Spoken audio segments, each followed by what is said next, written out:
Ladies and gentlemen, please welcome to the stage, Mike Lindell.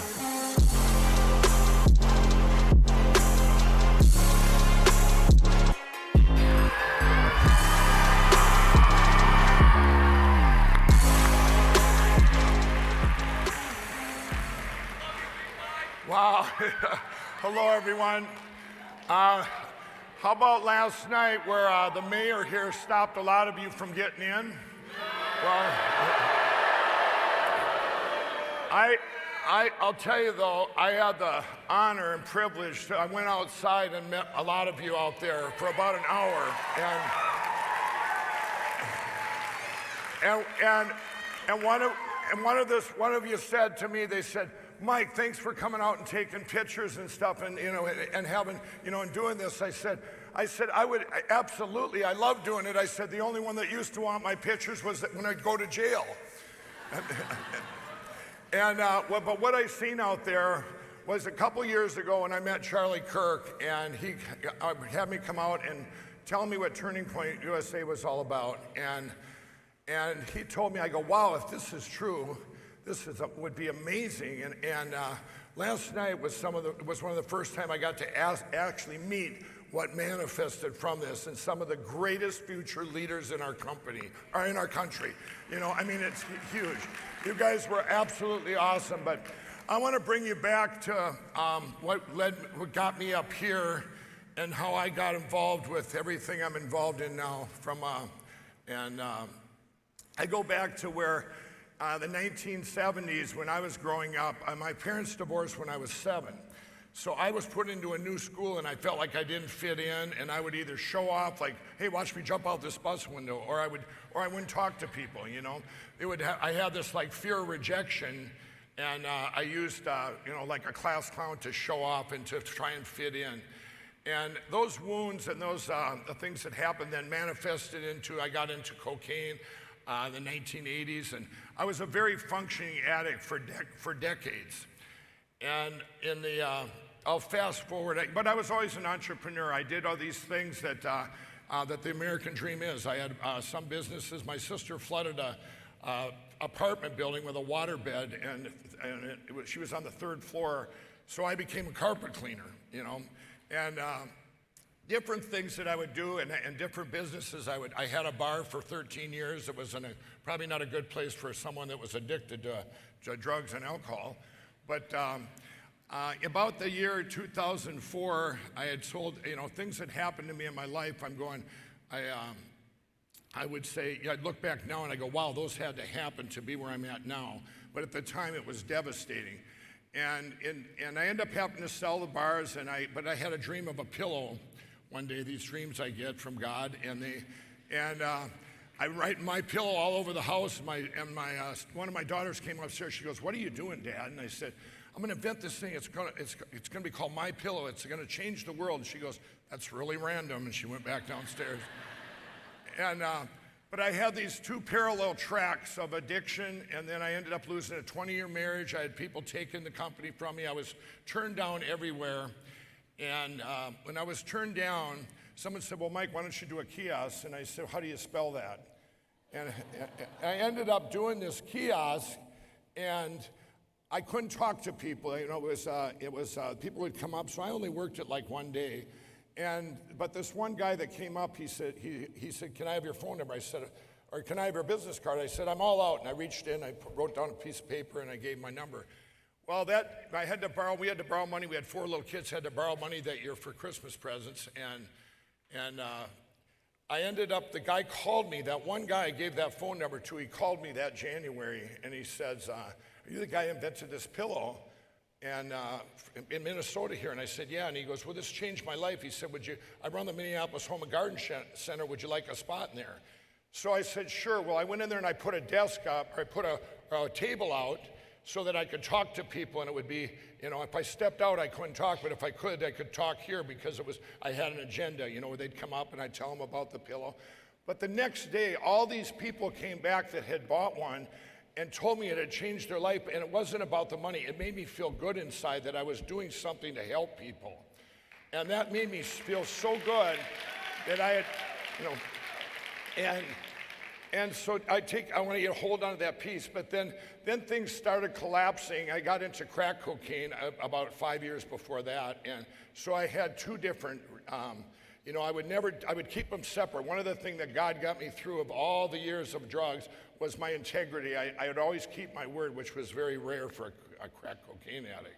Well, anyway, in 2008, because I'm going to fast forward to get through the story part, but in 2008, I was downtown Minneapolis, incidentally, right where all the stuff's burnt away now, for the horrible decisions that came out of Minnesota with our governor and mayor. And but I was down there, and I was staying down there. I'd been down there for about 14 days, and I came out of the room, and all three of my drug dealers, these biggest drug dealers in the cities, were there.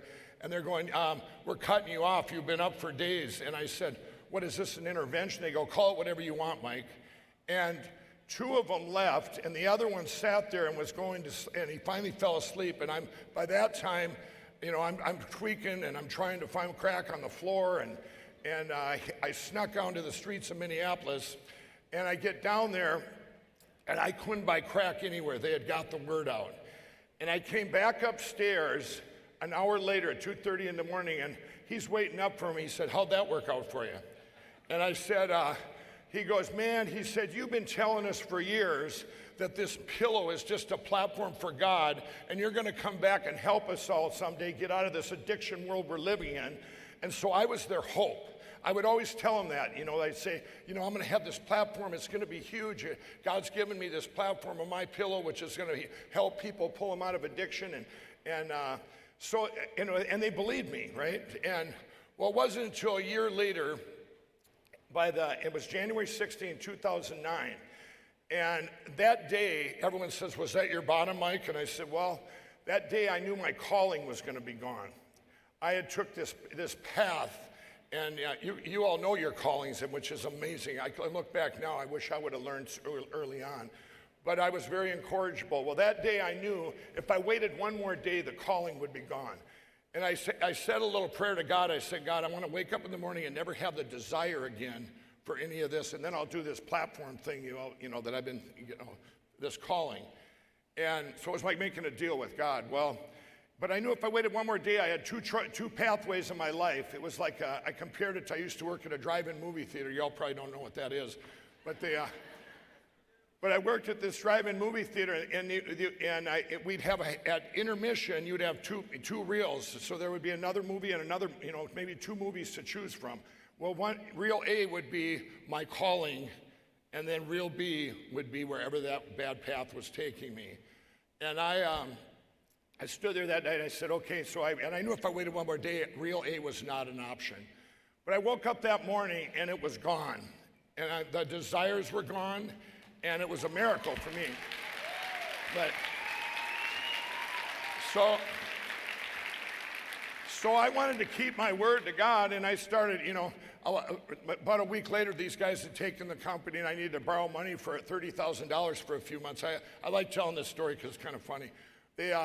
And I had to borrow money, and I was petrified of people with ties and that ate with more than 2 forks, right? I didn't think I was worthy. And so I had to walk into this place I hadn't been before, and these guys that were going to borrow me this money for a couple months, and they had never met me before. I walk in there, and there's a CIO, a CFO, a CEO, and I'm going, and I walk in there with a pillow and 3 jars of foam and a T-shirt, right? And I walk in there, and I said, yeah, I have this business, and I have this pillow I invented, and I said, these guys took it from me. They were stealing it from me, and I used to be a crack cocaine addict, and I'm telling them all this stuff. I'll borrow this money. I'll pay you back $10,000 extra in 2 months. And the one guy goes, when did you quit crack? I said, last Thursday. But they ended up giving me that money because I was just the passion, and they didn't even check my ID because I know that I didn't have a driver's license. Well, the point I'm making is I had so much passion and believed in it so much that I just, it was convincing, right? Well, then I started to notice something. Now I'm going to get to where we're at. I looked around me, and I come out of this addiction. Now, I've been like for decades in this thing where I didn't think politics affected me. I didn't think my Christian values had been planted when I was a kid. I didn't know it. I didn't know a conservative from a liberal. I didn't know anything. I had never voted. But I did notice around me things had changed. It was like, what happened?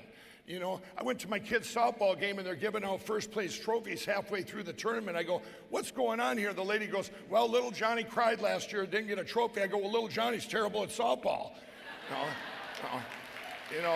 Yeah. And, but I saw all these things that I'm going, what, you know, God had been taken out of our schools, my kids, I'm going, what are they teaching you? And all these things, we had a president giving money to an evil empire, and I'm starting to notice these things. I'm going, what is going on here? Where, you know, different freedoms, this political correctness was running rampant. By the way, that's one of the greatest things Donald Trump did was smash that right away. You know, we couldn't, but they started attacking me with that. I'm going, what are you talking about? You know, you're trying to shame me, but I had seen, now I look back and I'm going, wow, what did I miss? Because I was just blinded by it. And anyway, by the spring of 2015, I'll backtrack a little bit. So in 2011, I said, if no one's gonna take my pillow, I'm gonna bring it to the world and right to the world with an infomercial. And I had this dream. And this is the American dream here. I'll tell you, I told my friends and family, let's all pool our money. No box stores would take us. Nobody would take my pillow. We were doing shows throughout the country for years, you know, like home shows and stuff. Well, I said, you guys, I had this dream. It's going to be the biggest infomercial in the world. And my friends, family, they all believed me. We pooled our money, and we went to film it, and all the naysayers are going, you can't do this. And the infomercials don't work. You need to have an actor. I said, I just want to do it like I did at the shows with a friend of mine and make it real. And they said, it's not going to work. And I said, well, I'm doing it anyway. And we went to film it, and there was a real audience. Now, I had always had this fear of rejection, so talking in front of people, I would have said would be the last thing I'd ever do in my life, because you can't get rejected if you don't talk, right? Well, we went to film this, and the night before, they brought in a real producer, the night before from California, and I'm doing my reads, and he texted the other guy, said, this is the worst guy I've ever seen. He'll never make it on TV. And the next day, he's right, I see the audience, I'm going, and there's like, for the first line took an hour to film, and I said, can you just take away the teleprompter and bring out a table that I can just put it in front of me, and like I did at the shows, and we did it just naturally like that, so I could be myself, and that aired October 7th, 2011 at 3 in the morning. I was living in my sister's basement with nothing. That's all I had was just a couple hundred pillows and a dream. I had 10 employees, and when that aired, 40 days later, I had 500 employees. Just, and but that could only happen in the United States. It's the American dream on steroids, you know. And I want to say, then I'm going to get up to where I'm so involved now in out there for backing of the greatest president in history. And in the spring of 2015, I had a dream that I would be in a room with Donald Trump, and I'm going, and I get these God dreams, and God's guided me to where my calling. I just keep getting. I'm going, I'm not going there. I'm not going there. You know, it's scary as He keeps putting your calling up there, but I've lived with no fear. I've just put I've only put the fear of the Lord, and that's it. Well, but I had this dream, and I'm going, what would I have to do with Donald Trump? And a month later, he came down that escalator. And when he came down there, I'm going, wow, there's no way I'm ever going to see someone that's running for president, some ex-crack addict from Minnesota.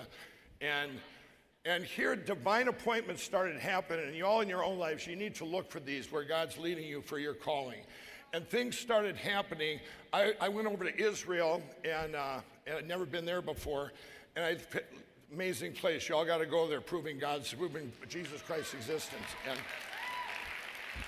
But I started as soon as I started paying attention now to this election that was going to be coming up in 2016, and I started just diving in and saying, to politics and, what's a conservative, what's a liberal. And I started looking here, I'm going, how come everything I had in my beliefs were right here in this conservative section? And I'm going through the internet, and I'm going checking off this stuff. I'm going, okay. And I'm going, why would anybody want some of these things that were over here? It didn't make sense to me at all.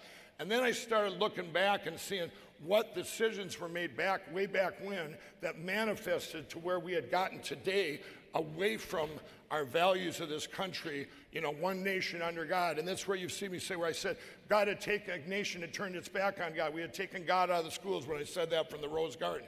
Every part of that, I'm starting to look, I'm going, these decisions were made decades ago, and they just kept stealing from us a little bit every day. Every day it was like, but I noticed it all at once because I had ignored it for decades. So it was like, so I started learning this. Well, got back from Israel, and it was with the guy that really knew about politics over there. So we were arguing, and he's telling me who he thinks is going to be president. I said, I wouldn't have had this dream. It's going to be Donald Trump. Well, anyway, went to the National Prayer Breakfast in Washington, D.C. by a divine appointment. I was picked out of 12 people to pray with Ben Carson in a room when he was still running for president. And in that room, a guy prophesied and said, a couple of you in this room are going to become great friends and help change the course we're on. And I'm sitting there, I'm going, and I felt like one of them was me. I didn't know who the other one was, but Ben and I are great friends now. And so I'm looking at these things, and I'm going, these things don't happen to a person, from where I come up. They were like mini miracles to me. Well, then, in the summer of 2016, it was late July, and I was on a plane flight to California, and I'm sitting there in the bulkhead, and I got a magazine about Donald Trump, and I just shut it, and I said, God, I need to know right now, did I really see this? What am I going to have to do? I feel like I have this calling to, where this is taking me. I'm trying to guess where it's taking me, right? Well, I said, I need to know, now, and please. And I shut the magazine, my phone dings, and it says, Mike, this is Donald Trump. Will you meet me in Trump Tower in New York City? And I'm going, God, and it was, and that my surprise, the flight attendants are going, are you okay? I go, yes, it's a miracle, And, but for me, it was God answered my time in real time. It wasn't about this meeting. I was answered by God in that moment, and it was a miracle. And so I knew I was on the right path, and that meeting came to fruition on August 15th, 2016. It was going into his office. They said, you're never going to be with him alone. Whatever you do, don't tell him you were a crack addict and all these things. I'm going, okay. Well, as it happened with these circumstances, I walked into his office and I was alone. I walked in and he says, Mike, you always wear your cross. Are you a Christian? I said, yes, Mr. Trump, and this is a divine appointment, right? And I'm all nervous. Within about 30 seconds, he was like a real person. And I'm going, and I had been everywhere. I've been everywhere from no forks to four forks. And I was reading him to what, what he was all about, why I was there. Well, right away, and it was like, hey, you make all your stuff here in the USA. He goes, I want to bring the jobs back. We were talking about this, and I said, yeah, and I used to be a crack addict, and I look at him, and he's going, and I want to take, the addiction. I want to help addiction. I'm going to help millions of addicts with my foundation and my recovery network. And then he says, and I want to stop the drugs pouring in. But anyway, it was businessman to businessman, and I'm going, and everything he said, it was problem solution, but it was like, and this will manifest to this. That's a gift he has, okay? This gift of problem solution and knowing what it's going to manifest to. And so we sat and talked. It was about 40 minutes. And I walked out of there and I go, he's going to be the greatest president in history. Well,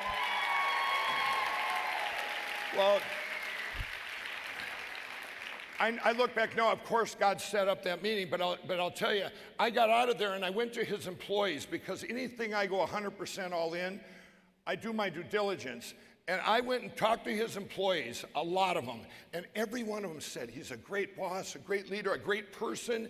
They said he's done something for me personally. I just couldn't believe it. It was going, wow, everything I just seen, I validated, right? So I couldn't wait to get back to Minnesota and tell the press, tell the media, I just met with President-elect Donald Trump. And I went back there, and I went to do this press release, and my board of directors, they go, we're going to lose half our business. You can't do this, Mike. And I walked out of the boardroom, and here my CMO came out, and she says, we didn't get all this way by you not listening to God. I walked back in there and go, we didn't get all this way by me not listening to God. I'm going to do that press release. So I do that press release. Now you got to realize I was the darling of Minnesota there. You know, I'd never been political or anything. I do that press release and tell all the papers and the media, hey, I met with Donald Trump. Didn't even tell them what we talked about. It was crickets. Then it was an attack. They attacked me. I was a racist. I was everything you could imagine. I'm going, what did I do? But I knew I was on the right path. Then I really went all in. I'm going, okay. It's like when they boycott me now, they'll go boycott Mike Lindell and My Pillow, and the other bots and trolls on Twitter will go, don't boycott him, he'll double his ads. We see enough of that jerk. You know? And but here, what happened then, of course I went all in. You all know the story. The Better Business Bureau attacked me. The lawyers in California attacked my company. All this stuff. But you know what? He gets elected, and here and now, everything that happened, well, look what it manifests to. This great president, what he's done, and with these bringing back the conservative values that our country was founded on. And all these, you know, I was so proud. I told my friends back then, he's going to do this and this. And now we had this proof of concept, right? Our country, he smashed political correctness, so they tried to cancel us out. They've been trying to cancel out, you know. With My Pill, they gave up on me. They're going, we can't, you know, he's not going to change, and I'm not going to change. Like I say, I don't have fear of them. I only have fear of the Lord. And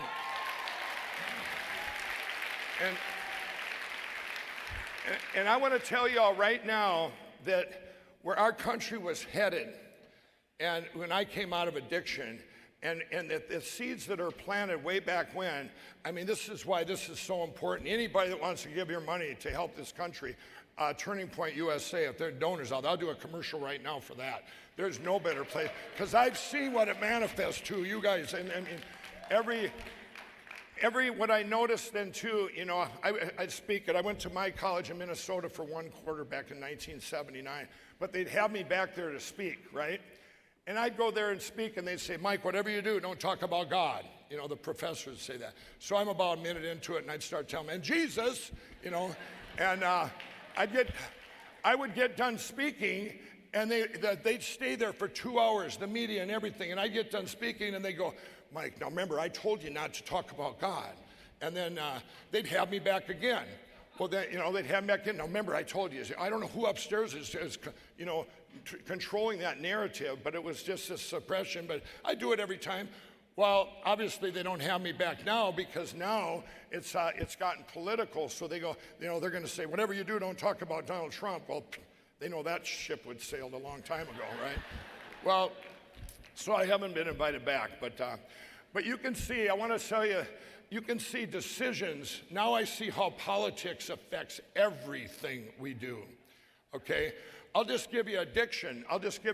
My platform of addiction, do you know that there's 30-some states that have laws on the books that in order to counsel an addict, you have to go to college 4 years, swim the English Channel, climb 6 trees, do 58 push-ups, and all this stuff, and I'm going, you know, that's crazy. And someone that's wounded, an addict or whatever that has problems inside, they need to hear it from someone that's made it through.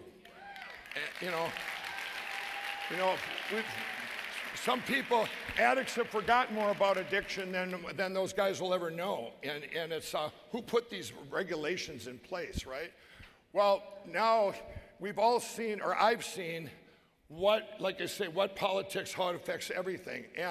And I knew now how we got to where we were when I came out of addiction. This has been going on for decades. They've been taking a little piece of our freedoms every single day for decades and decades.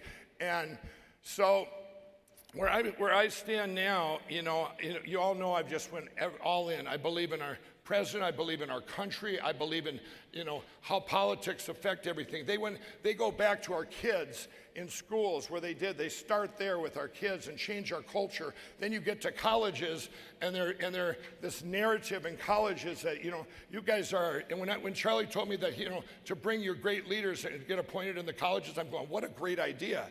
You guys are the new foundation of the future for our country. And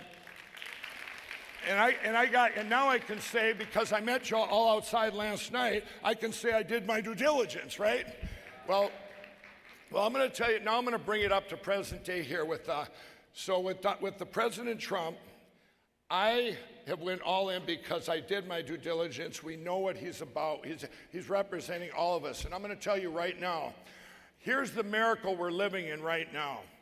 On election night, we have a miracle that happened. At 11:15, the machines that were set, these Dominion machines, they all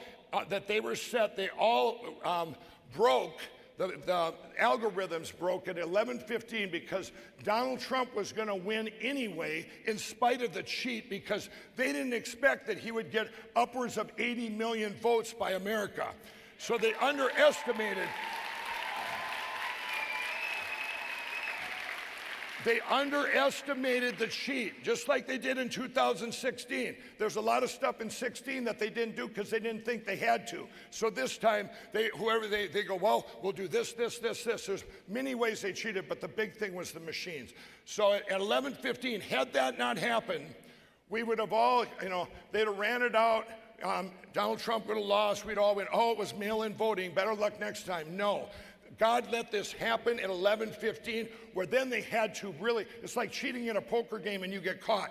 What are you going to do? Now they had to pull out their big cheat, and these algorithms that went straight up, okay? They had to backfill Wisconsin and Michigan and all these places. When they did that, now you guys all know, I look at deviations every day of my life. If a radio station does $2,000 in Dubuque, Iowa, and it's only supposed to do 200, I find out that's a deviation. How did it happen? Something had to make that happen, okay? So it wasn't just all these deviations, because they could argue them. Well, all of them, and all the states that were left shut down at the exact same time. That's another deviation. It's impossible, okay? So I look at all these mathematics impossibilities, but I didn't stop there. As I stand before you, I can say 100% that all this happened, because I've talked to Sidney Powell. I talked to General Flynn every day. I talked to Lynn Wood. All these investigations going on. I've gotten involved because everything's on the line here. And I have done I know what's out there. And here I can tell you what's going to happen is Donald Trump will be your president for the next 4 years. 100% he will be your president. And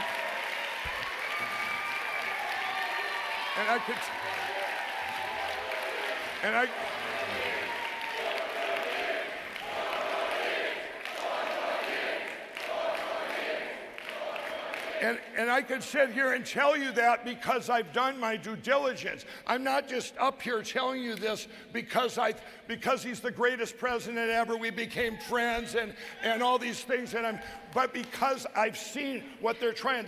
This isn't about him right now. This is about our country and the world. The whole world is watching. Do you know they're having rallies all around the world because they know the freedoms? This is their big attack on humanity. That's what they're doing. This is what they're doing. But I'm going to tell you how this is going to play out. The way it's going to play out, everyone over here on the left, there's Democrats over here that really believe they won fair and square. But everybody has to know, when you're all shown this, and don't ask me the timing, but it's going to happen. When you commit a murder, there's no statute of limitations, okay? You can say January 6th, you can say this or this. You can't. When there is a murder, there's no statute. This was one of the biggest crimes ever in the history. And I'll tell you, if we let this happen, you have no idea how it will manifest out. It would be horrific. Okay, if you manifest it out, but God's not going to let this happen. But here's what's going to happen. Everyone, including people over here, are going to see what I've seen and what I know. And when they see this, they're going to go, you know what? I can't stand Donald Trump, but he did win, okay?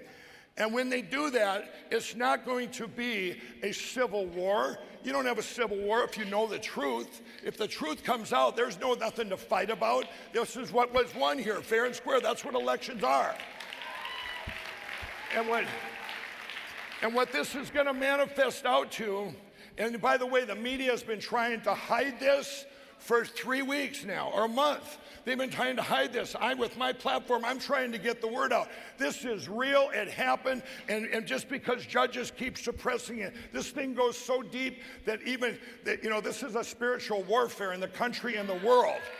This is, and this is our one time. We are blessed to be part of this. We're part of the greatest revival in history. We're going to bring our country back to God. We're going to bring people back to Jesus. We're going to bring fair elections back to the whole world. Sometimes, I'm going to tell you what the other thing that's going to manifest out of this is fair elections. You can't use technology. The best technology here is paper ballot, one ballot at a time, and that's it. You cannot use machines.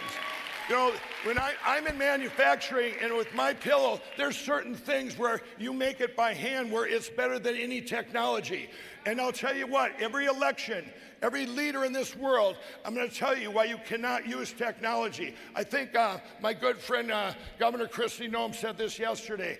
If you have an electronic election, it's the bad people ahead of you in technology, in that moment in time. Because I get attacked every day at my pillow, my computers and everything, and it's just a battle. Okay, we corrected it. Okay, they went ahead of us. They corrected it. Then you're just betting on two people. You're betting on two forces, the force of evil, the force of good. It has to go back to paper. And this is an example around the world. We have to have that.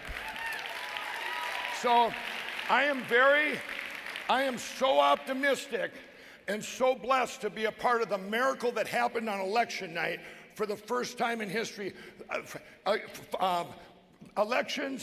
Fraudulent elections have been going on forever, cheating. But now the cheat is, because it's technology, is of historical proportions.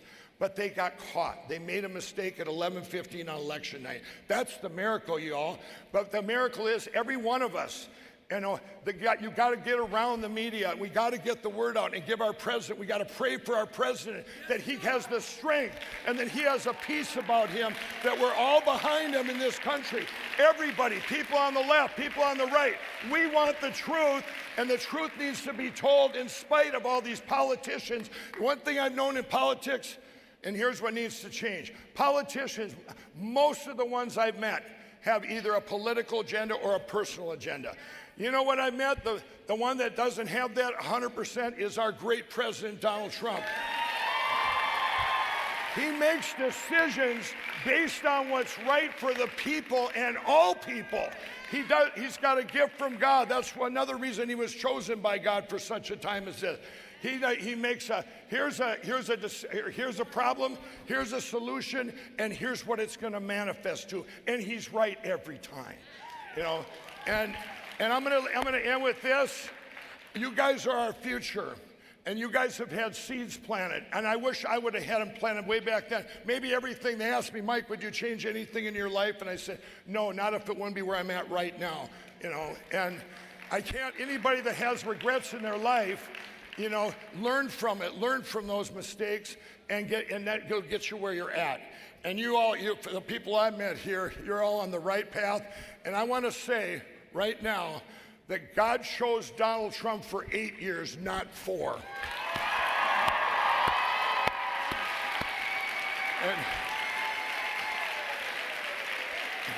And I see my time is up. I don't know if I have time for a couple questions or not.